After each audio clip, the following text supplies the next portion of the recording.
Donc, bonjour, on va déjà se présenter. Bertrand Martineau, je suis directeur du Conseil en formation et développement des compétences chez Dieu-CSI et également membre de l'Institut Montaigne et auteur du rapport autour duquel nous allons parler, qui est Les Français au travail, dépasser les idées reçues. Sabia Bouchakour, directrice de l'activité qualité de vie au travail et prévention au sein du cabinet Dieu-CSI. Et Adrien Barre, en charge du département transition emploi-retraite chez Dieu-CSI également. Donc l'idée de ce webinaire, en fait, c'est de partir donc, de cette étude qu'on a fait à l'Institut Montaigne, qui a été publiée au mois de février, qui dresse un panorama sur finalement le ressenti des Français au travail, donc des actifs au travail. Donc on est parti et à partir de là, on va creuser certains aspects particuliers en tant que consultant dans ce cabinet qui s'occupe notamment de sujets RH. Alors, le contexte de l'étude, rapidement, c'est un sentiment qui a été largement relayé dans les médias d'une crise du travail. Je crois qu'il y a un consensus pour dire qu'il y a effectivement un sujet sur le travail et qui a atteint son paroxysme au moment de la crise des retraites, de la réforme des retraites, comme vous savez, avec un certain nombre de débats qui ont parfois été un peu hystérisés, il faut bien le dire, sur le travail. On parlait de la grande flemme, la grande démission, un travail qui serait systématiquement pénible, absurde, un travail qui serait mauvais pour la santé, voire mauvais pour l'avenir de la planète. On a même entendu ça finalement. Alors la question, c'était qu'en est-il réellement quand on interroge directement les actifs français et qu'on exploite statistiquement et de manière approfondie les données collectées. Alors, de ce point de vue-là, donc cette étude, elle est quand même assez novatrice parce que bon, le panel est large. Il y a 5000 actifs en emploi de tout type de statut. Il y a beaucoup de questions. Il y a environ 70 questions avec des modalités de réponse. Donc, ça fait des centaines de milliers de données. Et on a pu faire une analyse statistique fouillée sur la base des données individuelles. C'est-à-dire qu'on n'a pas procédé à des tris un peu a priori comme font la plupart des instituts de sondage, on trie par âge, sexe, CSP, etc. Puis on en tire des conclusions de causalité. On est allé directement aller voir les données individuelles pour savoir quelles sont les raisons objectives qui causent tel ou tel sentiment, tel ou tel ressenti. Et c'est là qu'on a beaucoup de résultats intéressants qui peuvent intéresser directement les entreprises sur les aspirations de leurs salariés. Alors, pour résumer les principales conclusions, je vais le faire en six temps, en fait, enfin six enseignements principaux. Alors, le premier enseignement, c'est que sur beaucoup d'aspects, on ne note pas d'évolution notable entre avant ou après le Covid. Alors, c'est peut-être la partie la moins originale de l'étude, parce qu'en fait, quand on regarde sur longue période les mêmes questions qui ont été posées ces 20 dernières années, on se rend compte qu'on tombe toujours à peu près sur les mêmes chiffres, sur la satisfaction des Français au travail. Donc, depuis 20 ans, on sait qu'il y a systématiquement entre 75 et 80% des salariés qui répondent plutôt satisfaits ou très satisfaits à la question « Êtes-vous satisfait à votre travail ?» De même, quand on regarde les différents éléments qui composent la satisfaction, c'est-à-dire le contenu du travail, le sens du travail, l'intérêt du travail, etc., l'autonomie, enfin tous les facteurs de bien-être au travail, on s'aperçoit que systématiquement, on est aussi à 75, voire 80, voire parfois au-delà de 80% des Français qui sont satisfaits. Alors là, j'ai mis par exemple la partie, puisqu'on a beaucoup entendu que le travail était absurde, qu'il fallait redonner du sens au travail. On en reparlera, mais il faut voir qu'il y a quand même 80% des Français qui considèrent que leur travail n'est pas absurde. Alors, évidemment, on peut considérer que la bouteille à moitié pleine ou à moitié vide, on peut considérer que 20% des salariés qui considèrent que leur travail est absurde est quand même un énorme sujet. Mais enfin, 20%, ce n'est pas non plus 80%. Globalement, quand on rentre dans les détails avec les questions qu'on a posées, sur tous ces items, les Français sont globalement satisfaits. Et ce n'est pas exactement la perception qu'on a pu avoir au mois de février, mars, avril, au moment de la crise paroxystique des retraites, où on a abordé le travail essentiellement comme une vallée de larmes, comme des gens qui seraient tous systématiquement cassés, brisés, qui auraient tous commencé au fond de la mine à 14 ans. En fait, ce n'est pas ça. Alors, pour autant, l'étude n'aboutit absolument pas à une vision irénique des Français au travail, avec un monde parfait, formidable. Ce n'est pas ça du tout. Le résultat de l'étude, c'est qu'il y a d'énormes problèmes, mais ils ne sont pas forcément là où ils sont. et qu'en aucun cas on ne peut parler du monde du travail en 2023 comme on pouvait le faire dans les termes d'Émile Zola, par exemple.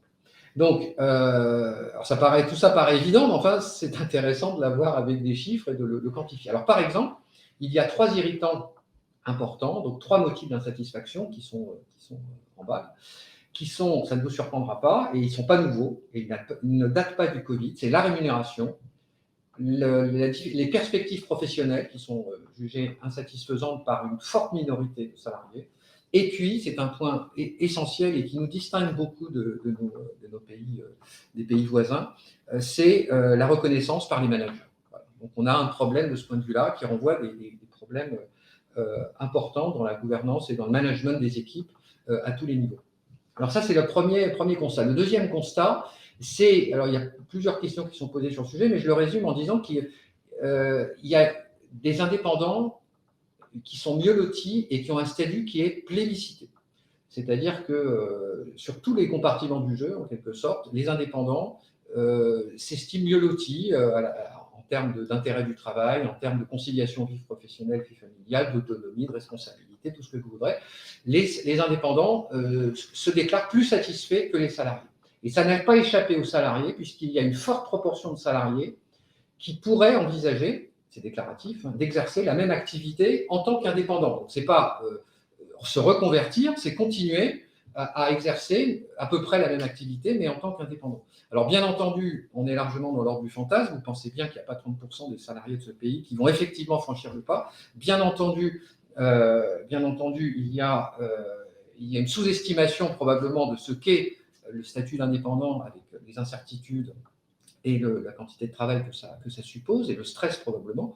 Cela étant, c'est révélateur d'une aspiration énorme à davantage d'autonomie, davantage de liberté, y compris, et c'est un point essentiel, dans les horaires de travail et dans la façon de concilier vie professionnelle et vie familiale. Troisième élément qui est important, et qui est un vrai signal qui est adressé en fait aux entreprises, c'est qu'il y a une très grande majorité de Français au travail qui estiment que leur charge de travail s'est accrue depuis 5 ans. Alors, on sait très bien, c'est des données de l'INSEE, la durée du travail a stagné au cours des dernières années, elle est à peu près plate depuis la fin de l'ère des 35 heures, depuis 2003-2004. Et donc, en fait, il y a une intensification du travail qui est ressentie et pas une augmentation de la durée du travail, bien entendu. Et il y a 24% des personnes sondées qui déclarent avoir une quantité de travail excessive. Et ça, j'insiste beaucoup là-dessus, c'est qu'il n'y a aucune corrélation entre la durée du travail et le sentiment que la charge de travail est excessive. Et on constate même d'ailleurs qu'il n'y a aucune corrélation entre la durée du travail et la charge psychique déclarée par les salariés. Donc Bertrand, si ce n'est pas la durée qui cause la charge excessive, qu'est-ce qui peut expliquer pour identifier des facteurs particuliers? Alors, plein d'autres facteurs. Donc, ça veut dire qu'on peut être en burn-out à 35 heures et se porter très bien à 45 heures. Les indépendants se portent beaucoup mieux, y compris en termes de charge psychique, etc., alors même qu'ils travaillent plus que les salariés. Donc, on voit bien que la durée du travail n'est pas le sujet. Alors, quel est le sujet? Eh bien, le manque d'autonomie, le fait d'être mal managé, de ne pas être reconnu dans son travail est une souffrance. Ne pas être reconnu sur son travail, c'est une souffrance psychique en fait. Donc on a l'impression que les gens souffrent psychiquement parce qu'ils sont épuisés de travail. Et en fait, souvent, ce sont des facteurs très subjectifs qui renvoient à l'organisation du travail, qui créent ces charges psychiques anormalement élevées. Alors, les trois autres enseignements principaux, c'est le télétravail qui est véritablement plébiscité. Donc, on est passé, donc là, c'est la véritable rupture par rapport à l'avant Covid, bien entendu. Avant le Covid, vous aviez 3% des salariés qui travaillaient régulièrement, c'est-à-dire au moins un jour par semaine. Après le Covid, vous en avez un tiers, 33%. Donc, multiplication par 10. C'est absolument considérable. On estime, alors c'est déclaratif de par les salariés, que 48% des emplois seraient aujourd'hui télétravaillables. Alors, ça paraît énorme, mais il faut savoir que ces chiffres sont moins impressionnants que dans d'autres pays voisins où le télétravail est beaucoup plus développé. Par exemple dans les pays scandinaves ou en Angleterre. Donc voilà, ce ne sont pas des chiffres qui sont forcément étonnants. Alors, en termes d'intensité du télétravail, il y a un consensus qui se dégage sur entre 2 et 3 jours de télétravail. C'est ça qui est plébiscité par les salariés. À partir de 4 jours, les moins l'emportent sur les plus, sachant qu'en gros, il n'y a que des plus. Le seul moins, c'est les interactions avec les collègues, la perte de lien social qui est ressentie. Donc, on a un maximum entre 2 et 3 jours de télétravail, ce qui correspond à peu près aujourd'hui à ce qui est fait par les entreprises. À noter que les salariés se sentent également plus efficaces quand ils télétravaillent. Donc ça, c'est un point important. Je ne sais pas s'il est partagé par les entreprises, mais en tout cas, c'est la position des salariés. Enseignement suivant, donc la volonté de forte mobilité professionnelle. Alors là, c'est très intéressant parce que vous avez une proportion très importante de personnes qui ont envie de bouger professionnellement, que ce soit progresser dans l'entreprise ou que ce soit carrément se reconvertir. Et je mets ça en parallèle aussi avec la volonté de devenir parfois indépendant. Alors bien entendu, ces chiffres sont spectaculaires, mais en fait, là aussi, révèlent probablement en partie un fantasme et révèlent aussi des obstacles considérables à la mobilité professionnelle parce qu'en fait, on constate, alors ça, ce n'est pas les données de l'étude, mais c'est des données de l'OCDE, que l'ancienneté en emploi est stable en France depuis 20 ans. C'est-à-dire qu'on a l'impression d'un marché du travail qui tourne boulet. En fait, il bouge quand même beaucoup avec les CDD et l'intérim. Il bouge aussi beaucoup dans certains secteurs de l'économie, là où notamment il y a les plus jeunes, les secteurs qui embauchent le plus de jeunes. Les jeunes sont beaucoup plus mobiles que les adultes, mais dans la plupart des secteurs de l'économie, eh bien, en fait, vous avez une très grande stabilité de l'emploi qui contraste énormément avec les aspirations très fortes, apparemment, en tout cas déclarées, à la mobilité des salariés. Donc, on est là aujourd'hui pour combattre un peu les idées reçues. On n'est pas sur une grande démission en France. On n'est pas sur un grand mouvement de mobilité externe. Non. Alors, il y a un pic, effectivement, de démission et de rupture conventionnelle faite à l'initiative du salarié. Mais en fait, on se rend compte qu'elles sont totalement liées au niveau du chômage. C'est-à-dire qu'en fait, compte tenu du niveau de chômage, compte tenu du fait que pour beaucoup de métiers aujourd'hui, pour une majorité de métiers, il est très facile de retrouver un travail, eh bien, le niveau de démission et de rupture conventionnelle, j'insiste sur la rupture conventionnelle parce que c'est quand même maintenant un mode de rupture quand même qui est rentré tout à fait dans les mœurs et qui permet d'avoir l'assurance chômage, contrairement évidemment à la démission. Eh bien, compte tenu du niveau de chômage et de la sécurité finalement que ressentent les gens, les salariés, eh bien en fait, ce taux de rupture, ce niveau de rupture est tout à fait en ligne avec le niveau de chômage. Il n'est pas étonnant. Donc oui, il y a beaucoup de démissions et de ruptures, mais ça c'est le premier point, mais non, elle n'est pas étonnante. Elle est tout à fait normale compte tenu du niveau de chômage. C'est ce que démontre l'analyse statistique en fait. Alors, dernier enseignement, la question des fins de carrière.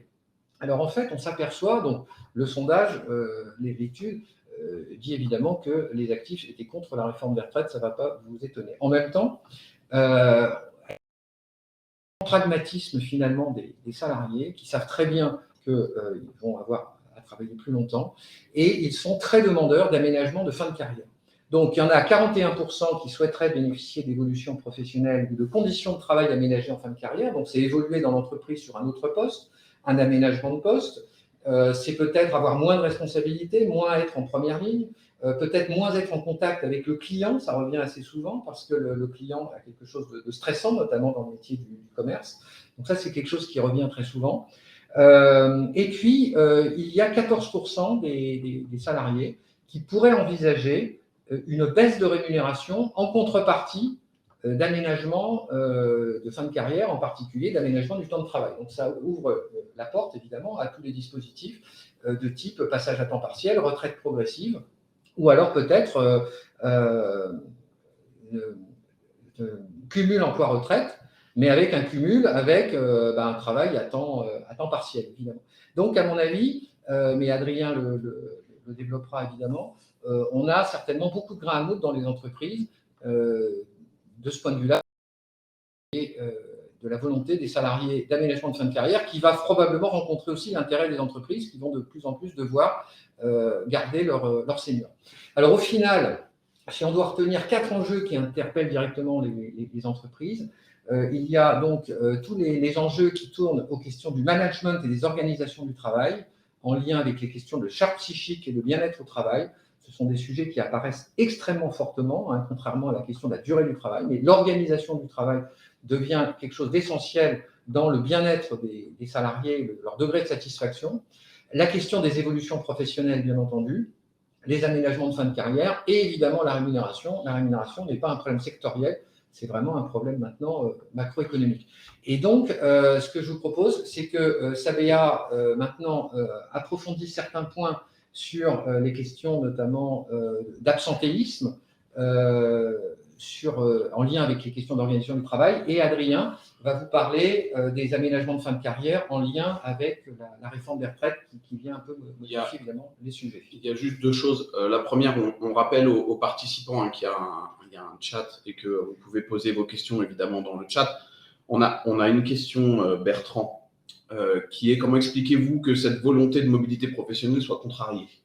Alors on a posé des questions. Elle est contrariée beaucoup par manque d'information, d'orientation. De ce point de vue-là, le Conseil en évolution professionnelle n'est pas encore véritablement rentré dans les mœurs. Et de toute façon, il ne donne qu'un premier niveau d'information. Ce n'est pas un véritable accompagnement vers l'emploi. C'est le fait que souvent les DRH sont pas assez formés pour aider les gens à partir en externe. Et puis, il y a la question de la peur, de la crainte, du risque qui est pris, qui aussi revient très, très souvent. Et alors très souvent, mais ça c'est d'autres études qui le disent, et ça c'est un peu embêtant évidemment, c'est que les reconversions professionnelles, les changements de métier sont majoritairement, très majoritairement, faits par défaut, par contrainte. C'est-à-dire que vous vous sentez en risque sur un poste qui risque de disparaître, vous vous reconvertissez. Mais majoritairement, ce n'est pas une démarche, j'allais dire positive, c'est plutôt une réaction à un risque et à un risque sur votre emploi actuel. Ok, et juste peut-être une autre question, tu parlais des aménagements de fin de carrière, on y reviendra juste après en fin de présentation, mais est-ce que vous avez des fractures intergénérationnelles par rapport à ces items-là ou ces items que tu présentes ? De manière générale, c'est pour ça que je ne suis pas rentré dans les détails, il n'y a pas les tris qui sont opérés généralement, CSP, âge, région, etc., interviennent relativement peu. C'est-à-dire que vous n'avez pas certaines catégories de salariés qui seraient heureux, d'autres qui ne le seraient pas, en termes de CSP, etc. Les jeunes qui seraient plus satisfaits que les adultes ou réciproquement. Donc, voilà, les catégories générales interviennent assez peu. En quelque sorte, les gens heureux, c'est quand même ceux qui, localement, se trouvent bien managés, ont un métier qui est correctement organisé, ont des horaires qui leur correspondent, qui concilient correctement leur vie professionnelle et leur vie familiale. Donc, il n'y a pas de rupture. Alors, si maintenant, on regarde l'âge, la seule vraie rupture importante au niveau de l'âge, c'est sur les questions de mobilité. C'est-à-dire qu'il apparaît très, très fortement que les jeunes ont beaucoup plus d'aspiration à la mobilité que les moins jeunes, et en particulier sur la volonté d'être autonome et sur la volonté de devenir indépendant. Les jeunes ont vraiment une volonté de devenir indépendant et de franchir le pas. Alors, le feront-ils, on verra bien, mais d'avoir le statut d'indépendant. Le salariat et le CDI ne fait plus rêver la jeunesse. C'est quand même quelque chose d'assez fondamental, nous qui avons été élevés quand même un peu dans le Graal du CDI. Ok, merci. On vous propose de passer maintenant à la seconde partie de ce webinaire dédié à l'absentéisme, parce que l'absentéisme, c'est quand même, quand on parle de performance sociale, on a deux indicateurs assez marquants, c'est l'absentéisme et le turnover. Et aujourd'hui, on en parle beaucoup, vous avez tous vu passer des études, nous on avait publié un observatoire en avril, il y a de nombreuses études qui ont été publiées depuis, et on voit des gros titres qui font très peur sur la hausse de l'absentéisme, sur la désorganisation, ce qui est vrai d'ailleurs. Hein, nous, on constate au quotidien la désorganisation que ça génère. Et on voulait vraiment aujourd'hui quand même repositionner le débat à partir de statistiques que nous avons, puisque nous avions deux études en parallèle. Une étude statistique avec les résultats que vous avez à l'écran, où on constate effectivement une hausse sensible de l'absentéisme en 2022, où on est effectivement à 5,64% au global, donc avec une hausse importante qui est quasiment au niveau de 2020. Mais c'est vrai que le débat ne semble pas aujourd'hui suffisamment porté sur les causes racines de l'absentéisme. On parle beaucoup de l'absentéisme comme vraiment un enjeu de désengagement et il est aujourd'hui adressé comme comme l'illustration d'un désengagement collectif. Sauf que c'est pas ce que nous disent les études. Donc, on est vraiment, nous, très pragmatiques sur l'existence de l'absentéisme de complaisance, sur l'existence de la fraude, l'existence d'abus. Il faut les traiter, il faut les combattre et il ne doit pas y avoir de tolérance vis-à-vis de ces abus. Et ça, évidemment, que les personnes qui le subissent en entreprise, ce sont les salariés qui récupèrent la charge de travail.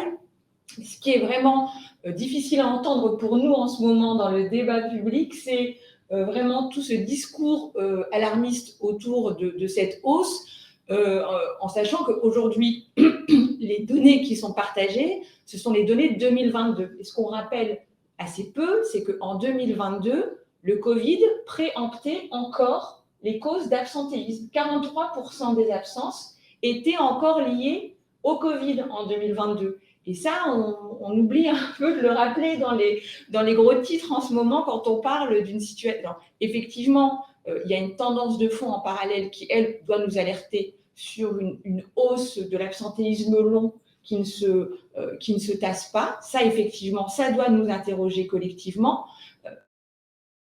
Rappeler que sur cette hausse très sensible de 2022, elle était encore liée au Covid. Donc, c'est juste peut-être vraiment par rapport à ce qu'on lit en ce moment, c'est important quand même que chaque entreprise puisse se positionner et qu'elle puisse quand même comprendre la tendance globale. En 2022, on est encore sur un Covid très présent. Donc, on a des statistiques, on est toujours très prudent par rapport aux statistiques en cours d'année, puisqu'il y a une saisonnalité forte sur l'absentéisme, mais sur les études qu'on a menées sur le premier trimestre 2023, on voit que ça redescend déjà un peu. Donc, on sent bien que voilà, l'effet Covid, il est vraiment très marqué. Donc, c'est vraiment un point qu'on voulait partager avec vous. Et sur cette slide, dans les résultats qui illustrent bien ce propos, on voit que cette hausse, elle est portée par deux choses, par une proportion de salariés ayant été absents qui est beaucoup plus importante. Donc, le Covid a fait que les gens qui ne sont jamais absents d'habitude l'ont été en 2022. Donc, on est 45%. C'est historiquement le taux le plus élevé qu'on a pu constater. Et une baisse sensible de la durée moyenne de l'absentéisme, puisqu'on est à 18 jours, alors qu'on était à 23 jours en 2021. Et là, sur cette slide-là, c'est aussi un rappel par rapport en fait à ce problème d'absentéisme qui serait lié à du désengagement, parce qu'on vous parle beaucoup de l'absentéisme du lundi matin, du vendredi après-midi, avant les vacances, etc. Mais on voit bien que votre problème en organisation, c'est l'absentéisme long. On voit bien que la contribution la plus importante, c'est la case rouge que vous avez à l'écran, c'est ça aujourd'hui qui vous coûte très cher. Donc, encore une fois, on n'élude pas l'absentéisme court et perlé, qui est celui qui désorganise le plus, qui est le plus irritant, c'est celui dont les managers vous parlent le plus. Mais quand on parle de l'évolution et qu'on veut analyser les statistiques, il ne faut pas se tromper de combat, hein. Aujourd'hui, si on veut véritablement réduire son absentéisme, c'est vraiment le levier prioritaire, il est vraiment sur l'absentéisme long, celui dont on parle le moins. Parce que les salariés, ils sont arrêtés depuis très longtemps, ils ne sont physiquement plus là, on n'en parle plus, ils sont passés d'un point de vue financier sur la partie prévoyance. Donc, c'est vraiment aussi un point important parce qu'on sent une forme de fatalisme face à l'absentéisme où les entreprises, où les DRH sont un peu désœuvrés sur qu'est-ce qu'on fait une fois qu'on a ça. C'est vraiment l'idée, c'est de se dire oui, il faut qu'on traite l'absentéisme de complaisance, oui, il faut qu'on traite les abus. Par contre, votre levier principal n'est pas là. Et force est de constater qu'aujourd'hui, le débat est vraiment circonscrit à l'absentéisme de complaisance. On ne parle que de ça dans le débat public. Sauf que dans la réalité de ce qui ressort de notre étude, c'est une question, mais ça n'est absolument pas la question principale.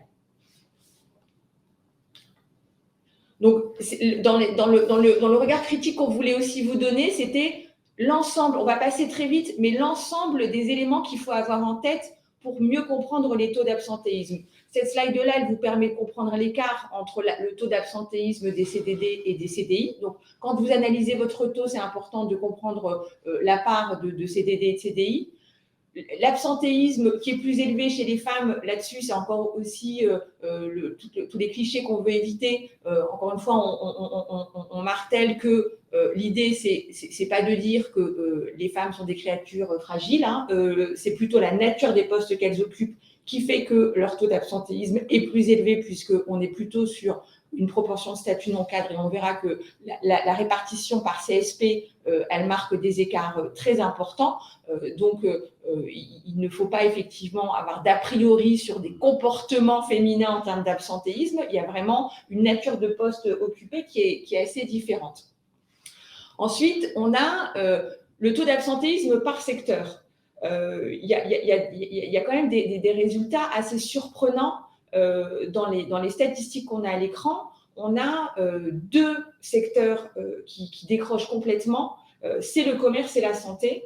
Et on a quand même, pour rebondir sur ce que tu disais Bertrand, ce point commun de contact, d'être en front en fait sur ces métiers. Et il y a vraiment un enjeu de pénibilité, c'est-à-dire que il y a, pour le coup, sur ces métiers, il y a aussi potentiellement une pénibilité physique, mais ce qui ressort le plus dans nos études sur les critères de pénibilité, au-delà de la pénibilité physique, des gestes et postures, etc., on a vraiment la question des risques psychosociaux. Donc, encore une fois, là, on a vu passer l'explosion de la part des risques psychosociaux dans les arrêts de travail, mais c'est important de comprendre que c'est vraiment multifactoriel, c'est-à-dire que quand je travaille dans la santé, je dois potentiellement avoir des gestes et postures qui impactent ma santé physique, mais j'ai aussi aujourd'hui plus d'incivilité à gérer, plus d'agressions, plus de tensions par rapport au manque de place dans les hôpitaux, etc. Donc, c'est beaucoup plus complexe.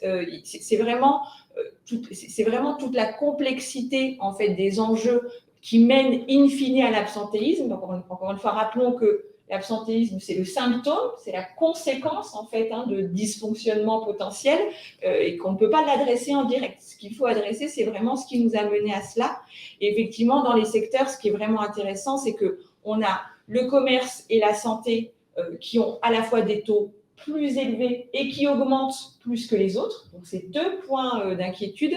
Et si on prend à l'inverse l'absentéisme du BTP, là, on est surpris par le niveau qui est relativement bas parce qu'on connaît la pénibilité physique de ça.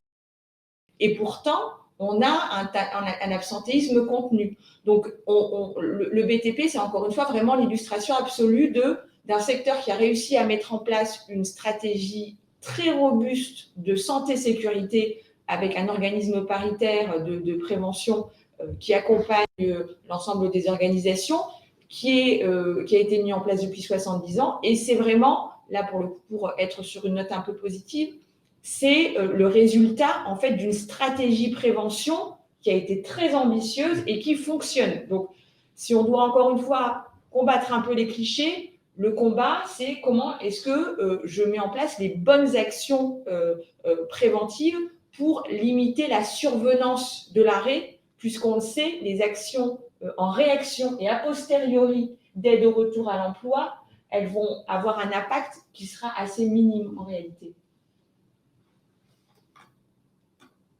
Là, on a, là pour le coup, malheureusement, j'allais dire une slide qui vient plutôt conforter les clichés sur nos amis des Hauts-de-France et des grands tests. Donc, mais on est quand même là pour combattre les idées reçues. Et l'idée, c'est encore une fois de ne pas juste prendre comme ça le taux pour dire ils sont plus absents, ils sont moins absents. C'est comprendre que en Île-de-France, on a un taux d'absentéisme à 4,51, pas parce qu'on a plus d'engagement en Île-de-France que dans les Hauts-de-France, mais parce qu'on a une proportion de cadres qui est exceptionnelle. Donc, on a une proportion d'ouvriers dans les Hauts-de-France qui est exceptionnelle. Et donc, c'est vraiment ça, en fait, qu'il faut retenir. C'est-à-dire qu'il ne faut pas juste se dire, on a d'un côté les bosseurs et de l'autre les tirs au flanc. Enfin, mais c'est vraiment ça, en fait, qu'il faut venir challenger. De l'autre point, c'est aussi la question du bassin d'emploi. C'est-à-dire qu'en Île-de-France, j'ai un métier pénible, j'ai la possibilité de rebondir et de retrouver un travail potentiellement moins pénible assez rapidement.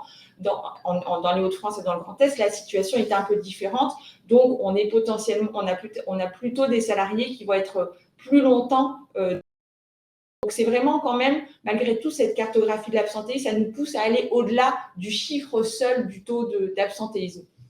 Enfin, la répartition par CSP, là, voilà, on voit bien visuellement l'écart entre les cadres et les ouvriers. Il y a deux choses. Il y a, encore une fois, dans la compréhension des statistiques, la proportion des ouvriers, la nature des métiers. Nous, on entend souvent, on nous dit, au siège, on a un taux d'absentéisme au siège. Ce n'est pas tout à fait le raccourci qu'on peut faire, en fait. Vous n'avez pas tout à fait les mêmes populations au siège et dans vos usines. Donc, c'est aussi, voilà, dans vos tableaux de bord, dans quelle mesure on peut intégrer les différentes CSP, les analyser. Et aussi, sur ces 4 années, le petit point de vigilance, c'est vraiment, on voit l'explosion du taux d'absentéisme chez les ouvriers, mais ça, on en parle, je pense, suffisamment par ailleurs. Mais il y a aussi la hausse qui est quand même inquiétante sur les professions intermédiaires. On parle beaucoup des managers de proximité. Dans les choses qui viennent vraiment confirmer ces points d'inquiétude, c'est l'absentéisme en hausse sur ces professions intermédiaires. Là, on parlait des enjeux de génération. On a le cliché sur l'absentéisme des seniors. Donc oui, c'est assez logique, ils sont plus impactés par les maladies chroniques. Donc oui, leur taux d'absentéisme affiché est plus élevé. Ce qu'on peut quand même noter, c'est qu'il est, en tout cas, si on met de côté les impacts Covid que vous avez là sur 2020 et 2022, on a une hausse plus importante chez les plus jeunes que chez les seniors. Donc oui, on a historiquement un taux d'absentéisme plus élevé chez les seniors. Par contre, il augmente plus vite chez les plus jeunes. Donc là, encore une fois, c'est plutôt un sujet un peu inquiétant si on veut avoir une vision un peu prospective, c'est-à-dire que quand on regarde, y compris l'absentéisme des moins de 25 ans, on a plutôt une tendance à la hausse de l'absentéisme. Juste vraiment très rapidement, pour illustrer un peu tout ce qui vient d'être dit, tout ce qu'on partage avec vous, c'est quelque chose qu'on est allé vérifier, qu'on a challengé en posant la question à 3000 salariés. C'est un panel qui est large. Et ce que nous répondent ces salariés, c'est que leur métier impacte leur santé mentale à 62%. Quand on dit ça, encore une fois, l'idée, c'est pas de dire qu'on va tous mourir. Quand on dit que mon métier impacte ma santé mentale, ça peut vouloir dire je suis un peu fatiguée, je suis un peu stressée. Donc, ça peut vouloir dire je suis un peu stressée, ça peut vouloir dire je suis vraiment en épuisement pro. Donc, c'est aussi prendre un peu de recul sur ces statistiques. Oui, 62%, c'est un chiffre qui fait peur.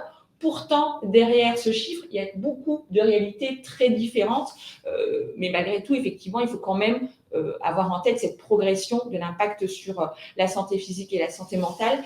Et cette slide, très compliquée visuellement, je me rends compte en la regardant, en fait, elle nous dit juste qu'il y a une interdépendance très forte entre la santé mentale et la santé physique. Vous n'avez pas d'un côté vos ouvriers qui ont mal au dos et de l'autre vos cadres qui sont stressés. C'est ça qu'on essaie de vous dire en fait, c'est que vous avez les gens qui ont mal au dos, ils peuvent être aussi stressés. Les gens qui sont stressés, le stress peut leur faire aussi mal au dos. Je caricature un peu, mais c'est un peu ça l'enseignement en fait. Et souvent, la question est traitée de cette manière-là. Nos ouvriers ont mal au dos et nos cadres sont très stressés. Et c'est plus complexe que ça et ça nous invite quand même à avoir une vision un peu globale de la prévention santé. Et enfin, la question qu'on nous pose, c'est une fois qu'on a dit ça, qu'est-ce qu'on fait en fait ? Et l'idée, c'était de poser la question très directement aux salariés sur ce qui aurait pu éviter cet absentéisme, ce qui génère de la fatigue, ce qui génère de la surcharge de travail, et ce qui vient quand même en écrasante majorité, c'est la situation de sous-effectif et des objectifs de performance trop élevés. Donc, vous êtes derrière votre écran et vous dites mais elle est gentille, sa BA, mais le côté il faut recruter plus, nous en tant que DRH, le DAF il veut pas, donc elle a une super idée, mais techniquement on peut pas. Mais quand même, cette statistique, elle doit quand même nous rappeler que s'il y a 4 personnes pour faire le job de 8 personnes, le panier de fruits ne va pas suffire, en fait. C'est juste nous rappeler qu'à un moment donné, on comprend la frustration, en fait, de gens qui rament pour mettre en place des actions de QVT et qui ont le sentiment qu'il n'y a pas toujours de reconnaissance, que ça n'a pas forcément d'impact, qu'il n'y a pas de ROI palpable. C'est juste rappeler que, indépendamment des actions de QVT ponctuelles, il y a des fondamentaux. C'est-à-dire que si on est sur du sous-effectif vraiment structurel à un moment donné, c'est ça en fait qui va vraiment impacter la charge de travail, le stress et la santé de vos collaborateurs. Et là, vraiment, pour encore une fois confirmer ce qu'on disait tout à l'heure, le Covid qui préempte encore l'absentéisme de 2022, vraiment, il faut le rappeler parce que je suis un peu agacée par le discours que j'entends en ce moment sur la hausse de 2022. Oui, c'est un sujet, oui, c'est une tendance sur plusieurs années, il y a une hausse. Par contre, c'est important de rappeler que quand même 2022 est encore une année particulière. Et on a encore derrière les maladies saisonnières, les risques psychosociaux qui sont en hausse et les troubles musculo-squelettiques qui sont également en hausse. Donc, encore une fois, ça vient nous questionner sur les enjeux de conditions de travail. Lorsqu'on leur pose la question, lorsqu'on pose la question à l'écrasante majorité des salariés ayant été absents pour des raisons de risques psychosociaux, de grande fatigue et TMS, ils nous répondent à 83%. C'est directement lié à mes conditions de travail. Encore une fois, idée reçue, on nous dit vous êtes gentil, mais les risques psychosociaux, s'ils divorcent ou si moi je ne peux rien y faire en fait. On nous dit ça. On nous dit, ce qui est vrai, il y a évidemment une porosité importante entre sa vie perso et les risques psychosociaux. Maintenant, il faut quand même accepter l'idée que quand on pose la question aux gens qui ont été arrêtés, pour ces motifs-là, 83% nous répondent que c'est directement lié aux conditions de travail. Donc oui, évidemment que la vie perso a un enjeu, mais on ne peut pas tout à fait se cacher derrière son petit doigt. Et ce qu'il faut venir challenger, ça reste quand même les conditions de travail. Et enfin, voilà, dernier point sur vraiment l'absentéisme de complaisance, elles sont des proportions des salariés ayant été absents. Si on les ramène à l'ensemble des salariés, on a 2% des salariés qui reconnaissent avoir été absents au global pour une convenance personnelle ou pour une période de congé refusé. Les statistiques que vous avez à l'écran, c'est 19% des salariés ayant été absents, mais si on les ramène à l'ensemble des salariés, c'est 2%. Y compris si on vient challenger le déclaratif, on se dit c'est un peu plus que 2%, etc. On est quand même très loin, encore une fois, du débat public actuel qui circonscrit l'absentéisme à la question de l'absentéisme de complaisance. Le combat, encore une fois, doit être mené et les abus, ils doivent être vraiment adressés de façon très claire. Par contre, il ne faut pas se tromper de combat. Votre principal problème, ça n'est pas l'absentéisme de complaisance. Et dans les solutions, parce que l'idée, ce n'est pas juste d'être dans le constat, mais de vous donner quand même des solutions, on a 68% des salariés qui considèrent que leurs managers ne sont pas suffisamment sensibilisés aux risques psychosociaux. On revient à la statistique que tu partageais, Bertrand, sur un peu l'axe de progrès qu'on a en France sur les postures managériales. Cette statistique, elle vient quand même conforter. Encore une fois, il y a des choses qui sont faites. Donc, le sujet, c'est de se dire qu'on peut plus les former. Ils sont très nombreux à être formés, mais il y a peut-être aujourd'hui un sujet sur la capacité à mieux les former. Et enfin, pour finir sur une note positive et pour combattre les idées reçues quand même, parce qu'on parle beaucoup des salariés qui ne seraient pas malades et qui sont absents, nous, on voulait vous parler des gens qui sont malades mais qui sont présents. Et ils sont 57%.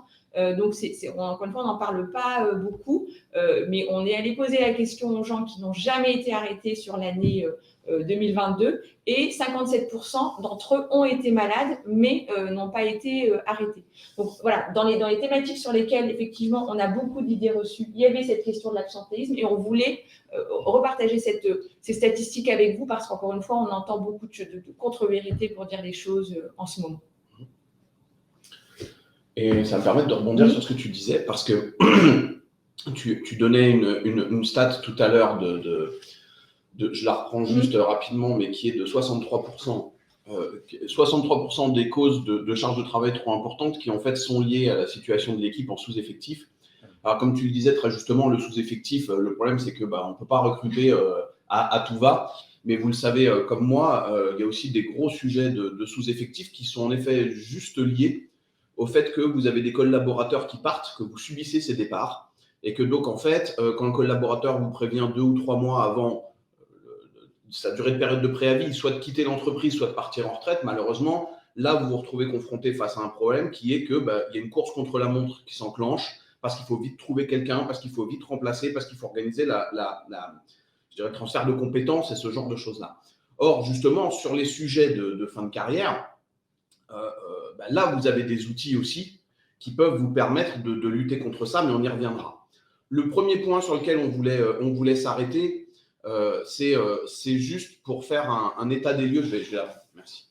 C'est juste pour faire un état des lieux rapide de qui va être réellement impacté aujourd'hui par la réforme des retraites. Parce que, comme on le dit, l'idée ce matin, c'est de combattre un certain nombre d'idées reçues. Ce qu'il faut avoir à l'esprit, c'est que tout le monde ne va pas être impacté par la réforme des retraites. Aujourd'hui, les règles des travailleurs handicapés, l'inaptitude et l'invalidité, les règles n'ont pas changé. C'est-à-dire qu'on est toujours sur des départs aux mêmes âges que ceux qui étaient prévus avant la réforme, et ça fait déjà 17% des liquidations de retraite qui continueront de se faire au même âge. Alors ça, c'est déjà un premier point, c'est-à-dire que vous avez quasiment un cinquième de la population qui va partir à la même date qu'avant et qui n'est pas impactée par la réforme.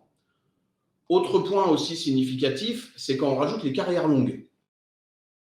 Il y a une personne sur 5 qui liquide sa retraite en carrière longue, et en fait, en réalité, si je l'ajoute à des dispositifs qui demain vont devenir des dispositifs de retraite anticipée. Aujourd'hui, l'inaptitude, l'invalidité, on liquide à 62 ans, mais c'est l'âge légal. Demain, l'âge légal sera à 64, mais on continuera de liquider à 62.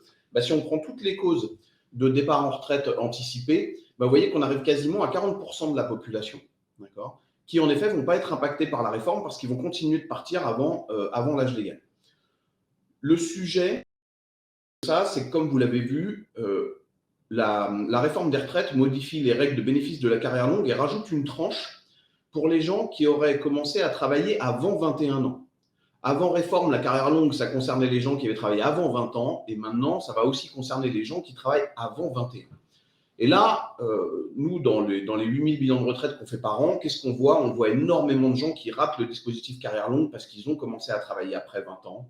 Et donc, mécaniquement, on va sans doute avoir nos 21,7% de carrière longue qui vont fortement augmenter et qui vont faire que les gens vont continuer de partir avant 64 ans. Donc, on devrait arriver sans doute aux alentours de 44-45% des gens qui partiront avant l'âge légal. Et puis, vous avez un autre phénomène, évidemment, qui est important à prendre en compte, qui est celui des collaborateurs qui, de toute façon, seraient partis en retraite après 64 ans, avant ou après réforme, tout simplement pour des questions de trimestre et pour des questions d'arriver à 67 ans pour avoir l'âge du taux plein automatique. Et là, vous pouvez facilement rajouter 15%, voire 20% des gens qui, de toute façon, auraient liquidé après 64 ans, quoi qu'il arrive. Donc, en vrai, in fine, qu'est-ce qu'on voit? On voit qu'il y aura sans doute moins d'un Français sur deux qui sera concerné par la réforme et qui, donc, en effet, aura ce décalage d'âge significatif de 2 ans qui s'appliquera à lui. Et donc, il faut justement remettre en perspective ça, parce que ça va poser deux sujets. Ça va poser un sujet, en effet, de mettre en parallèle, entre guillemets, la grogne des salariés avec la réalité de la situation qu'ils vont avoir. Et puis, le deuxième point, ça remet en exergue malgré tout un autre sujet, c'est qu'on va avoir de plus en plus de collaborateurs qui vont être concernés par les dispositifs de départ en retraite anticipé, ce qui, de fait, créer un parallèle avec les mesures d'aménagement de fin de carrière, parce que, en effet, ces mesures qui ont pour but de porter les collaborateurs jusqu'à l'âge de la retraite peuvent potentiellement demain continuer d'amener les collaborateurs au même âge qu'aujourd'hui. Reçus qu'on avait dans tout le débat public, il y avait effectivement ce côté inéluctable avec les 64 ans gravés dans le marbre. Il y a eu une opposition franche à la réforme. Donc, ce qu'on comprend, c'est qu'il y a vraiment aujourd'hui une part des Français, finalement, qui a été surestimée dans les Français qui vont être réellement impactés. Après complètement, il y a aussi eu des aménagements, parce que souvenez-vous, la tranche des 21 ans a été rajoutée suite à des échanges avec les Républicains, justement pour faire adopter la réforme. Donc, cette tranche-là, à la base, dans les textes, elle n'existait pas. Mais en effet, il y a eu énormément d'aménagements aussi qui vont amener les gens à partir avant 64 ans. L'idée de base, in fine, dans la réforme, c'était de dire il ne faut pas que les gens travaillent plus de 43 ans. Okay, et donc, par conséquent, si j'ai commencé à travailler à 19 ans, alors mécaniquement, ça veut dire qu'à 62 ans, 63, je m'arrête. D'accord ? Et c'est ce qu'on retrouve dans le texte et c'est ce qu'on va retrouver dans les applications. Donc, la vraie personne qui va passer de 62 ans à 64 ans, elle existe, mais en fait, en réalité, elle n'est pas majoritaire, d'accord, sur l'ensemble de la population. Donc ensuite, quand on regarde, je dirais, les mesures d'aménagement de fin de carrière, et peut-être avant d'y aller, on martèle très souvent aussi dans tous les webinars, dans tous les événements qu'on peut faire, Petit rappel pour les cafés de la réforme demain matin, si vous n'êtes pas encore inscrit à 8h30. On a un vrai sujet qui est que, pour reprendre ce que je disais en préambule, si vous voulez en effet lutter contre la surcharge de travail liée à la situation de sous-effectif de vos collaborateurs, vous avez sur la retraite des outils qui vont vous permettre de prévoir d'avance les départs de vos collaborateurs. Et ces outils, c'est les mesures d'aménagement de fin de carrière. Pourquoi ? Parce qu'en réalité, en échange de l'application de ces mesures, vous allez demander aux salariés, en échange du bénéfice de ces mesures, vous allez demander aux collaborateurs de vous donner sa date de retraite à taux plein et de s'engager à partir à cette date-là. Et donc, du coup, sur l'ensemble de vos collaborateurs qui vont partir en retraite dans les prochaines années, ceux qui vont demander à bénéficier des mesures, et si vous mettez des mesures intéressantes, vous allez avoir une majorité de vos collaborateurs. Et bien, en fin de compte, sur cette majorité de collaborateurs-là, vous allez avoir une visibilité à 2 ans, à 3 ans des départs en retraite de ces salariés. Et donc, par conséquent, si je sais que mon salarié X, il part au 1er janvier 2025 en retraite, alors je peux me créer mon rétro-planning en me disant, très bien, à partir de début 2024, il faut que je commence à lancer un recrutement pour avoir quelqu'un en juillet, pour ensuite que de juillet à la fin de l'année, il y ait cette passation de dossier, cette transmission de savoir si elle est nécessaire, etc.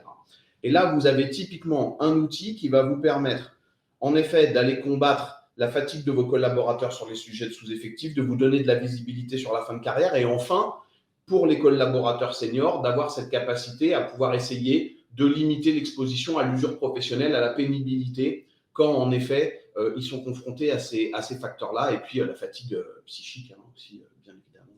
Donc, le recul de l'âge légal qui est aujourd'hui acté ne remet pas, contrairement à ce qu'on aurait pu penser, totalement en cause justement toute la capacité des entreprises à anticiper ces départs, à aménager les fins de carrière, le rachat. Tout ça, il y a encore des dispositifs dont les entreprises peuvent bénéficier. Ouais, et puis en plus de ça, de toute façon, on se retrouve aujourd'hui confronté à un deuxième problème, et vous le savez aussi bien que nous, c'est que contrairement à la réforme de 2009, où en fin de compte, on était sur un marché du travail qui n'était pas tendu et où le fait que la retraite passe de 60 à 62 ans pouvait amener un certain nombre d'entreprises à se dire mettons en place des dispositifs pour que les collaborateurs arrêtent de bosser à 60 ans et soient portés jusqu'à 62. Aujourd'hui, on est dans un marché du travail qui a une configuration complètement différente puisqu'on a des difficultés à recruter, on a des difficultés à trouver les compétences que l'on recherche, etc. Et donc, en fin de compte, le vrai sujet, et on le voit avec toutes les entreprises qui nous questionnent depuis la réforme, c'est maintenant de se dire comment est-ce qu'en effet, je peux garder en emploi mes collaborateurs jusqu'à 64, d'accord, et plus. Comment demain, je peux aussi les amener à travailler peut-être encore plus longtemps. Mais en fait, je ne veux surtout pas, entre guillemets, m'en débarrasser. Je veux surtout les accompagner à pouvoir continuer de travailler jusqu'à la retraite qui peut être plus tardive. Et c'est là où, en effet, on va trouver un certain nombre de dispositifs, notamment la retraite progressive, on ne rentre pas dans le détail, mais c'est un dispositif qui permet à des collaborateurs travaillant à temps partiel de pouvoir cumuler leurs revenus à temps partiel et des fractions de retraite que les caisses vont verser, ce qui permet de diminuer son temps de travail, mais d'avoir une baisse pas proportionnelle justement au temps de travail, puisque quelqu'un qui travaille à 50% va gagner 80-85% de son net dans ce dispositif-là.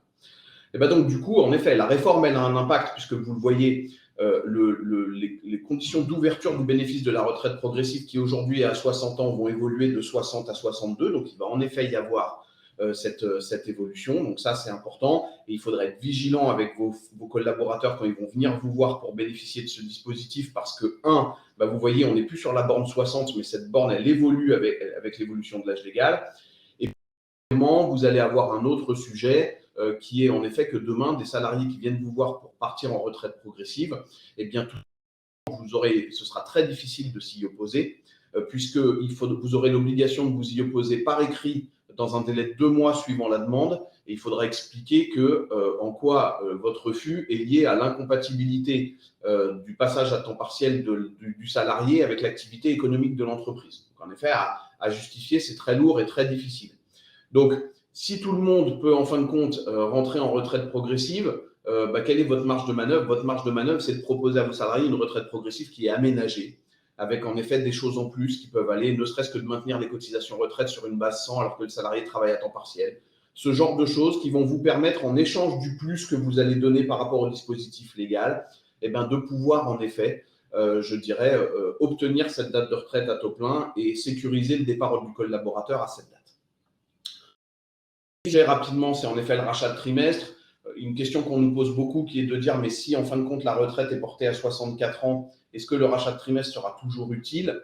La réponse est oui. Statistiquement, vous aurez en effet moins de personnes qui seront éligibles au rachat parce que si demain je peux avoir ma retraite qu'à partir de 64 ans, statistiquement, j'aurai plus souvent tous mes trimestres à 64 ans, de fait, parce que je dois travailler plus longtemps. Mais en réalité, ce sera pas forcément le cas. Vous aurez, parce que le nombre de trimestres à obtenir augmente, hein, vous le savez, on passe de 168 à 172, donc il y aura quand même cet effet-là sur les collaborateurs. Aujourd'hui, quelqu'un qui avait besoin de 172 trimestres, mais qui en effet pouvait liquider sa retraite à 63 ans en rachetant 4 trimestres, eh ben, il pouvait le faire. Demain, ce ne sera plus le cas parce que l'âge légal sera à 64 ans, donc la barrière est là. Ce n'est pas parce que je rachète des trimestres que je partirai plus tôt. Mais néanmoins, ce qui est intéressant avec le rachat, c'est deux choses. La première, c'est que quand vous proposez des mesures de rachat de trimestre, si personne n'est éligible, la mesure ne vous coûte rien parce qu'en fait, en réalité, vous n'aurez rien à financer.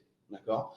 Donc, ça ne va en effet servir qu'aux collaborateurs qui sont éligibles et vous en aurez toujours. Ça, c'est le premier point. Et le deuxième point, c'est qu'en effet, dans les mesures de transition emploi-retraite, le rachat de trimestre peut servir à rendre un salarié éligible. Donc, en fin de compte, il n'était pas éligible parce que la durée de portage du dispositif ne l'emmenait pas jusqu'à la retraite. Mais grâce au rachat de trimestre et en rapprochant la retraite, le salarié va devenir éligible. On peut aussi réduire la durée de portage d'un dispositif. Quand on met en place un congé de fin de carrière qui dure 3 ans, on peut obliger le rachat de trimestre qui fait que quelqu'un qui devait rester 3 ans dans le dispositif va peut-être y rester 2. D'accord ? Et donc ça, c'est le genre de choses qui peut être intéressant.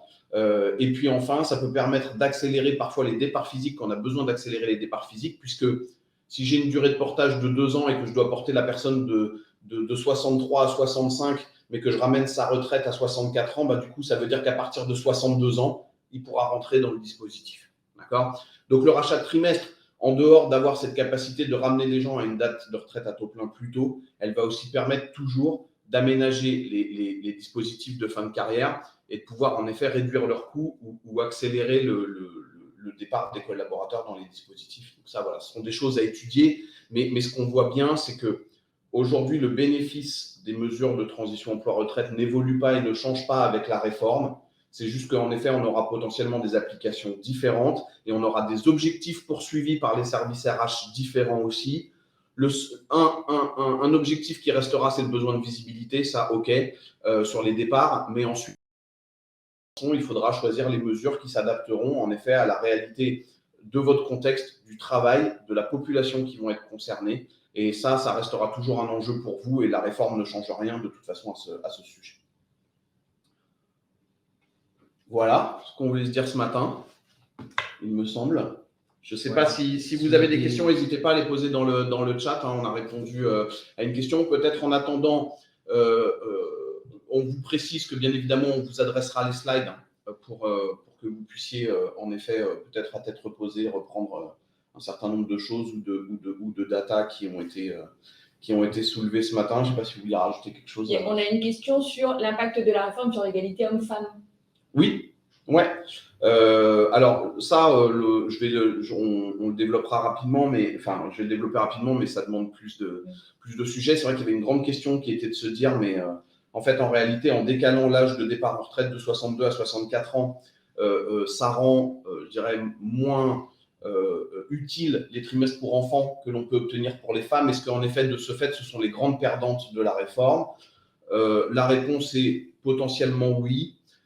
Après, il faut garder à l'esprit qu'aujourd'hui, vous avez de plus en plus de femmes qui n'utilisent pas pour enfants pour partir en retraite parce qu'elles ont des carrières identiques en termes de durée à celles des hommes. Et donc, en réalité, ces trimestres ne sont pas utilisés. Mais néanmoins, celles qui en ont besoin, en effet, se retrouvent un peu pénalisées parce qu'en travaillant jusqu'à 64 ans, potentiellement, elles n'utiliseront pas ces trimestres.